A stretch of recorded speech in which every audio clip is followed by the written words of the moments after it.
Imagine possessing a voice so thunderous it could silence an entire room with one note. A laugh so infectious it became its own form of medicine. And talent so undeniable that legends themselves wanted you standing beside them. Now imagine the world never placing that crown on your head. That was Vesta Williams. She wasn't just another singer. She was a force who sang backup for icons, delivered heartbreak anthems that became the soundtrack to millions of tears, and lit up every stage with raw charisma. Yet somehow, her name rarely sits on the same shelf as Whitney or Anita. That's not just unfair, that's tragic. So why does history keep forgetting her? If you love uncovering hidden legends like this, don't forget to like and subscribe to Legends Underrated, and tell me in the comments, where in the world are you watching from? Before Vesta Williams became the diva with pipes that could shatter glass, she was just a little girl from Coshocton, Ohio. Born December 1st, 1957, she entered the world as the third daughter in a family where music was oxygen. Her father worked long hours but always kept the radio humming with Motown and gospel. Her mother encouraged all four daughters to harmonize over everything. When Vesta was young, the Williams family made a bold move to Los Angeles. Imagine that shift, going from small-town Ohio where everyone knew your name to the sprawling chaos of Hollywood where nobody knows you exist. For a young black girl in the 1960s and 70s, that world was both exhilarating and intimidating. Even as a child, Vesta refused to blend in.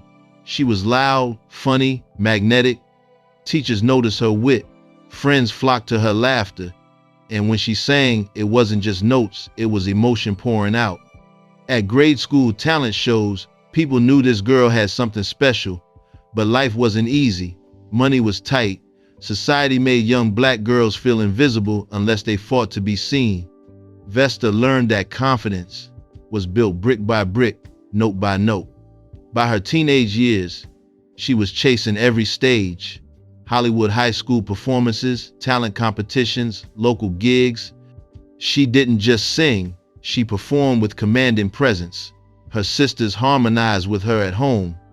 Church elders called her anointed. Neighbors gathered just to hear her. But she dealt with body image comments early, scars that never fully healed. Still, she decided if the world wouldn't accept her on their terms, she'd make them accept her on hers. Let's talk about that grind before the spotlight found her. In the late 1970s, Vesta started booking session work as a background singer. Long nights in studios, minimal pay, zero recognition, but those sessions put her alongside legends. She sang for Chaka Khan, Gladys Knight, Stephanie Mills, even Sting. Before most knew her name, she was already learning from icons. Working with Chaka Khan was transformative. Watching her taught Vesta how to control a big voice without losing its soul, how to own a stage, even when sharing it with others. Vesta's reputation spread. Producers called her when they needed strength and personality in the mix. She loved the steady work, but deep down wanted more. You don't keep a voice like that in the background forever. She worked with Sting on We'll Be Together, an Ohio girl now standing behind one of the biggest rock stars of the 1980s. Fans remembered her face, her energy, that smile. And she had personality that filled every room. Fellow singers remembered her cracking jokes between takes, lifting spirits. That blend of comedy and music would become her trademark. By the early 1980s, A&M Records noticed her after a demo tape circulated. They knew she wasn't built to stay in the background. She signed a deal, and the solo dream became real. But it wasn't overnight. She kept hustling because those background years sharpened her ear, taught discipline, gave her resilience. When you sing, take after take for someone else's song, you learn patience. When you're on stage behind the star, you learn how to command attention when it's your turn. Stories like these are why I built Legends Underrated, so make sure to subscribe for more untold tales. By the mid-1980s, Vesta stepped into her own spotlight. In 1986, she dropped her debut album, Vesta. This was her planting a flag, letting the world know she'd arrived. Songs like Once Bitten, Twice Shy, and Don't Blow a Good Thing showcased her range. Critics noted she had her own lane, her own flavor, but the 1980s scene was packed. Whitney Houston had exploded. Anita Baker was carving her space. Stephanie Mills, Phyllis Hyman, all dropping classics. For Vesta, standing out was the challenge. Her debut put her on the map, proved she was the real deal. Sweet Sweet Love became an R&B favorite. Then in 1988 came Vesta 4, the album that defined her career. The production was sharper, songs stronger, confidence higher. That album gave us Congratulations, the song forever tied to her name. A breakup anthem about watching someone you love move on while you grit your teeth and wish them well through the pain. Vesta's delivery was so raw it cut deep. The single climbed to number 5 on R&B charts. Radio couldn't stop playing it. Fans couldn't stop singing it. People remember belting it in cars, showers, living rooms like personal therapy. That connection made it timeless. With success came television. She performed on Soul Train, flirted with Donnie Simpson on Video Soul, appeared in films like Posse in 1993 and shows like Sister Sister. She sang the theme for The Women of Brewster Place, starring Oprah. These appearances showed versatility. She could act, charm, move between music and screen effortlessly. Her live shows were legendary. She'd crack jokes between songs, then launch into ballads that made rooms cry. That combination, humor and heartbreak, was pure Vesta. But here's the twist. Even with all that momentum, even with Congratulations becoming a classic, she didn't cross into global superstardom. She was loved by fans who knew, but mainstream spotlight didn't stay. The late 80s, early 90s were brutally competitive. Whitney dominated. Anita won Grammys. Mariah exploded with a marketing machine behind her. Even a powerhouse like Vesta got overshadowed. In 1991, she released Special, delivering another fan favorite that hit number 2 on R&B charts. But without that major crossover single, her work stayed primarily in R&B lanes, celebrated deeply by her base but not fully embraced by pop audiences. Still, fans who loved her hard. For them, these albums spoke to grown folks dealing with real emotions. Her lyrics had weight, had soul. That's why people still play those records today. When people remember Vesta during her peak, they recall the glam and beauty. On screen, she looked like she had it all. Her cameo in Posse became a fan favorite. People still say how stunning she looked, commanding attention in a small role. But the image on screen didn't match reality off screen. In public, Vesta was vibrant and hilarious. Behind the curtain, she fought battles with body image and industry expectations. Hollywood was brutal about looks, especially for black women. Vesta dealt with constant commentary about her size. The industry treated her differently depending on her weight, yet fans didn't care. To them, she was gorgeous either way. That disconnect between fan love and industry judgment never went away. While movies painted her as glamorous, she dealt with demons. In her Unsung episode, she was brutally honest about cocaine struggles.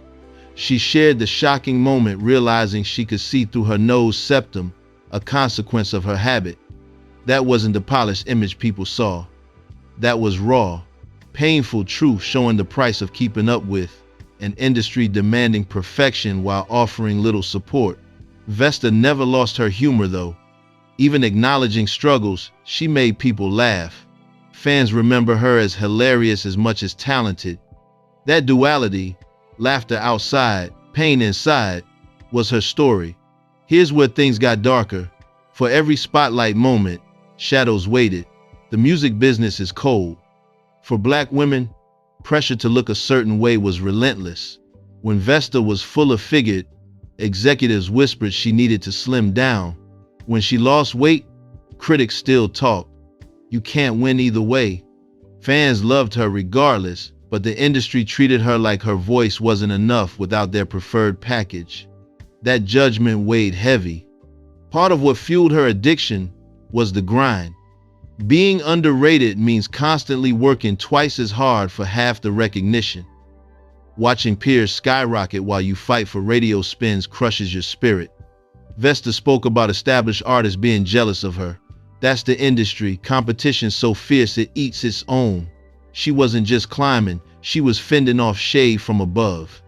Financial struggles came too. Without consistent mainstream hits, money didn't flow steady. Touring, recording, promoting all costs. When labels don't back you fully, you carry that burden alone. That stress leads down dangerous paths. Through it all, Vesta kept her armor of humor. Friends said she'd have rooms laughing one minute, then belt out ballads bringing tears the next. That was her survival mechanism. But inside she carried rejection, addiction, unmet potential. The saddest part? Fans never saw her as less than. They didn't care about size, struggles, politics. To them, she was always queen. It was gatekeepers, executives, critics who refused to let her stand where she deserved. By the late 90s and 2000s, Vesta was no longer topping charts but never stopped creating. She released Relationships in 1998, Donna Vesta in 2003, Distant Lover in 2007, finally Dedicated in 2011. Each showed her voice hadn't lost a step. But without major label backing, her work didn't always reach deserved audiences. Her live shows remained legendary. She still cracked jokes, poured heart into every song, made small venues feel massive. But behind stage lights, her health declined. Years of weight struggles, stress, addiction residue took their toll. By late 2000s, high blood pressure and complications were issues. Friends noticed fatigue she'd brush off with humor. In final years, she'd given her life to Christ and seemed more at peace, spiritually finding comfort while still grinding professionally. Then came Dedicated in 2011, feeling symbolic, like dedicating her legacy to those who stuck with her. But fate was cruel. September 22, 2011, Vesta was found dead in her El Segundo hotel room, just 53 years old. The shock was overwhelming. Hypertensive heart disease took her. A voice like thunder, silenced too soon. Tributes poured in. Chaka Khan mourned publicly. Fans who grew up singing congratulations came forward. Social media lit up with memories, performances, people crying about how underrated she'd been.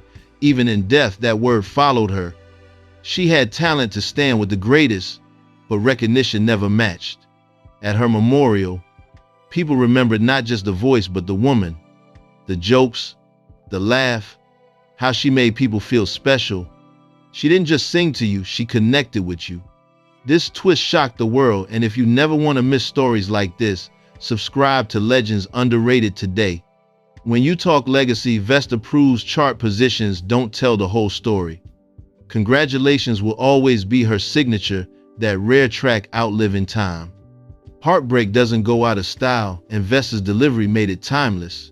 But it wasn't just that. Songs like Special, Sweet, Sweet Love, Once Bitten, Twice Shy, Dedicated show different shades of her artistry. She could be sultry, playful, vulnerable, strong. That range made her one of the most versatile R&B vocalists of her era. Other singers noticed. Vesta influenced a generation. Artists like Jill Scott, Ledisi, Lala Hathaway, Jennifer Hudson carry echoes of that big expressive style. Lala's performance of Vesta's I'm Coming Back was called one of the most emotional tributes ever. Younger artists studied how she commanded stages. No pyrotechnics, no gimmicks, just raw talent, humor, presence. She showed if you had the goods, you didn't need smoke and mirrors. Her background singer work deserves recognition too. Before going solo, she shaped other legends' records. Her voice is tucked into the DNA of soul and R&B in ways people might not realize. Years after her passing, fans still light up talking about her. Not because she was on magazine covers, but because she left something personal. Memories, laughter, a voice that felt like it belonged to them. In R&B culture, Vesta represents the underrated diva. She stood with giants but never got the crown. Yet that's why fans connect deeply. She's the reminder that talent alone isn't always enough, and some of the brightest lights shine outside mainstream spotlight. Fans constantly say how beautiful she was. Big or small, period. She challenged narrow beauty standards just existing as herself. She radiated confidence, making her an early body positivity symbol. And the humor. Interviews. Live shows. She had people laughing. Fans still share clips of her with Donnie Simpson or cracking jokes before impossible high notes. That duality made her unforgettable. Her fans refused to let her be forgotten. On YouTube, in comments, forums, people reminisce about first hearing congratulations or how her music helped through tough times. Some credit her songs with surviving heartbreak or depression. That's legacy on a human level. Culturally, Vesta stands as more than a singer.